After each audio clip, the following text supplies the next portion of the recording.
अगर छुआ मंदिर तो तुझे दिखा देंगे।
ఎవరైతే అల్ప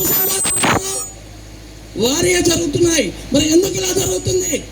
యువతరం ఆలోచన చేయాలా, యువతులు ఆలోచన చేయాలా. దేశ భవిష్యత్తు యువతరం మీద సుమారు 1000 సంవత్సరాలు మనం బానిసత్వంలో ఉన్నాం. మనం 800 సంవత్సరాలు ముఖ్యంగా 200 సంవత్సరాల బ్రిటిష్ చేతుల్లో మనం అణిగిపోయాం.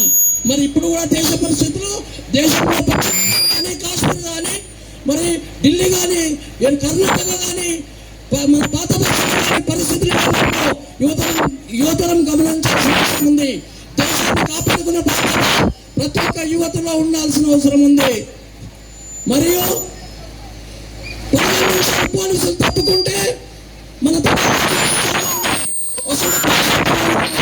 తరిమి కొట్టే అవసరం ఉంది. ఇంకా ఎన్నో సమస్యలు మన దేశాన్ని కాపాడడానికి మిలిటరీ బార్డర్ లో ఎలా పనిచేస్తుందో అదే విధంగా మన దేశంలో ఉన్నటువంటి అంతర్గత శక్తులను యువతల మీద బాధ్యత చాలా ఉంది. ఇంకొకటి ఏమి ఆలోచన ఒకసారి ఆ యువతల ఆలోచన ఉంది. యువత మీద ఎందుకు ఎత్తుండే మన దేశంలో ఒక 50% 50% యువత ఉంది. కాబట్టి మన దేశాన్ని రక్షించుకోవాలంటే యువతరం ముందుకు రావాలి. యువత చేతిలోనే మన దేశ భవిష్యత్తు ఉంది. కాబట్టి ప్రతి ఒక్కరూ గమనించాల్సిన అవసరం ఉంది. మరి ఇక్కడ ఇట్టి వీర హనుమాన్ జయంతి కార్యక్రమానికి వచ్చి విజయవంతం చేసిన ప్రతి ఒక్కటి హిందూ బంధువులకు, విశ్వ హిందూ పరిషత్ ప్రెసిడెంట్ కార్యకర్తలకు ప్రతి ఒక్కరికి భారత్ మాతాకి.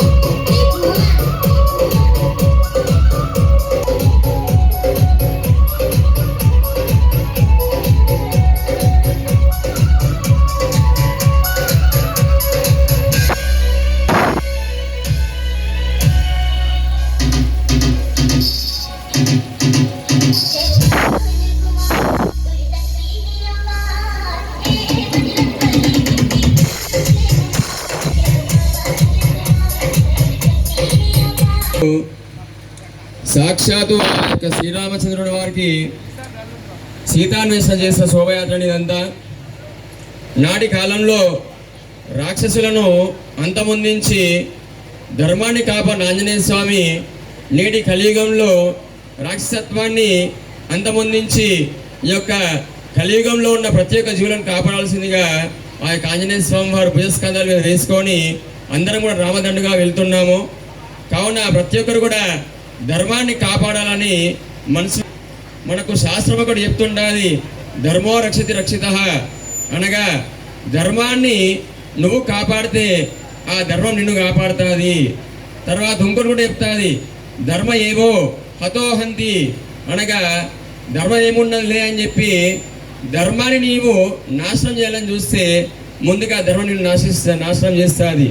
కావున భక్తులందరూ కూడా ఆంజనేయ స్వామి యొక్క నామస్మరణ చేసుకుంటూ ధర్మమై పరుగులు వేస్తూ ఈ కలియుగంలో రాక్షసులను సంహారం చేస్తున్నట్టుగా మనము ఈ యొక్క ధర్మాన్ని కాపాడుకోవాలి. నాటి కాలంలో మహిషాసుర మర్దిని ఎంతో రాక్షసులను అంతమొందించి ధర్మాన్ని కాపాడినది. ఆ యొక్క పరమాత్ముడే ధర్మాన్ని కాపాడడానికి ప్రయత్నం చేస్తున్నప్పుడు మానవుల మనమై ఉండి ధర్మాన్ని ఎందుకు కాపాడుకోవద్దు? కావున ధర్మమే పరుగులు వేస్తూ ధర్మాన్ని సాధించుకునేంత వరకు కూడా ధర్మ విజయాత్ర చేస్తూ ఉండాలి. ఇట్లాంటి శోభయాత్రలు మనం కళ్ళారా చేసుకోవాలనుకుంటే కలియుగంలో మనం రాక్షసులను అంతమొందించి ఆ తరంలో మనం ఈ యొక్క ధర్మాన్ని కాపాడుకునే ప్రయత్నంలో చేసుకోవాలి. కావున అందరూ కూడా ఒక్కసారి కూడా మనసులో జై శ్రీరామ్ అనే నామాన్ని స్మరించుకుంటూ ఉంటే ఆ యొక్క రామనామంతో మనం ఎన్నో పనులు చేసుకోవచ్చు. నాటి కాలంలో రామనామస్మరణ చేసుకుంటూనే ఆంజనేయ స్వామి వారు లంకాయనం చేసినారు. మరి నేటి కాలంలో ఆంజనేయ స్వామి సప్త చిరంజీవులు ఒకడు కాబట్టి నిరంతరం కూడా ఆంజనేయ స్వామి చిరంజీవుడిగా ఉంటాడు. కావున హనుమా హనుమా హనుమా అని చెప్పేసి పిలుచుకుంటే సరిపోతుందట. ధర్మం మన వైపు నడుస్తుంటుంది.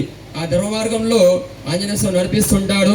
కావున మీరందరూ కూడా తప్పకుండా ప్రజలారా వినండి. ఇది 28వ మధ్యంతర కలియుగ దశ. జరుగుతుంటాయి. కావున ఆ పాపాలు మనం పాల్పంచుకోకుండా ఉండాలి అంటే ధర్మమై పరుగులు వేస్తూ హనుమంతుడి యొక్క అనుగ్రహం పొందాలని చెప్పి కోరుతున్నాను. ఇట్లాంటి కలియుగలు అనేక వస్తూ పోతుంటాయి. ఇట్లాంటి యుగాలు ఎన్నో వస్తూ పోతుంటాయి. కానీ అందులో మనం పుడుతున్నాము అంటే